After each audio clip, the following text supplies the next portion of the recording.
I work the night shift in a near-remote five-star resort. Recently, strange things have been happening. 6th of November, 2025. It was another slow day. I was done with my reports around 2:30. I was browsing YouTube Shorts on my phone, trying to keep boredom at bay. Usually, I'd listen to horror podcasts or creepypastas during this time, but I didn't feel like it that day. As I was scrolling through, I heard footsteps approaching me from the right side. I turned my head to see nothing. I went back to my phone, but the footsteps started again. This continued in a loop for a few minutes. At first, I thought it was Ethan, going in and out from the back office. But Ethan was sitting in one of the couches out front, scrolling on his phone. I decided to investigate. The path on the right led to the retail shop inside the hotel, and after that, it extended to Building 2. I checked the shop and found nothing. I thought of going to Building 2 to check what was happening, but then the phone rang. I walked over back to the front desk, but the ring had cut by the time I reached. I checked the history to see where it was from, and it said room number 2508. I looked over at Ethan, who was still on his phone. He didn't seem to have heard the ring.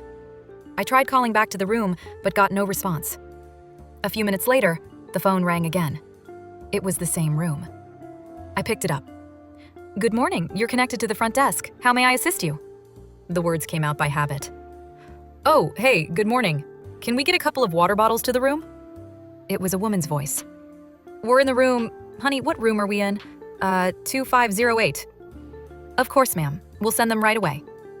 I hung up the call. I checked the systems to see if there were any guests in 2508. There weren't. I checked the call history again to check the room number to see if I had misread it, but I had not. Still confused, I asked Ethan to man the counter while I delivered the water bottles to the room. Once I reached Building 2, I could see the lights on the 5th floor. I climbed up and rang the doorbell to 2508. A woman opened the door. "Thank you very much. I'm sorry to be a bother," she said. It took me a second, but I recognized her. She had stayed in the same room 2 or 3 weeks ago. She had made a similar call then as well. She must have really liked the room. After I got back to the front desk, I checked the systems once again with her name, which I had fished up from last month's reports. Strangely enough, I found nothing. I made a note for the day shift to follow it up, and went on with my night.